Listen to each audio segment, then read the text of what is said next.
সম্মানিত মুখ্যমন্ত্রী রাস্তা না দাঁড়াই আমরা কমপক্ষে উত্তর দিকে রাস্তা খালি আছে ওদের দাঁড়াই।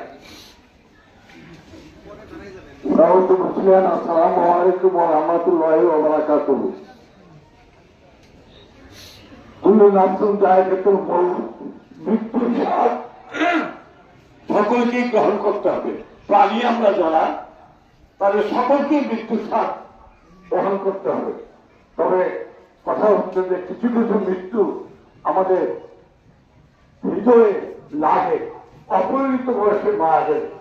আজকে যে মরহুম আসলে অপরিণত বয়সে মারা গিয়েছেন, উনার সমস্ত পথ বন্ধ। আমরা আজকের এই জায়গায় যারা এসছি তাদের করণীয় আছে, তাদের একটাই করণীয়, আলিমুল গায়ে আল্লাহ রাব্বুল আলামিন সবকিছু জানেন, দেখেন, বুঝেন। সুতরাং আমরা আল্লাহর কাছে কায়মনো বাক্যে অন্তরের অন্তঃস্থল থেকে কামনা করবো, ইয়া রাব্বুল আলামিন এই অপরিণত বয়সে তোমার যে বান্দা তোমার কাছে চলে গেল, আল্লাহ তুমি তার বর্তমান অতীত ভবিষ্যৎ সবকিছু জানো। আল্লাহ তার জানা অজানা ছোট বড় সকল গুনাহ খাতা মাফ করে দিয়ে তাকে জান্নাতুল ফেরদৌস দান করুন।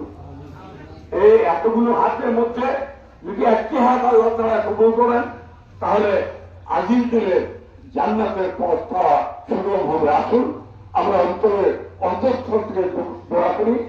আর মরহুম আপনারা জানেন আমার বাড়িও করাচ্ছি এই পাশে, আমরা একই এলাকা, এবং আরো ওই আজিজুল বাবা দাদাদের সাথে আমাদের অত্যন্ত ঘনিষ্ঠ সম্পর্ক ছিল। তো সুতরাং আমরা খুবই মর্মাহত। আপনারা ওনার জন্য দোয়া করবেন। আসসালামু আলাইকুম ওয়া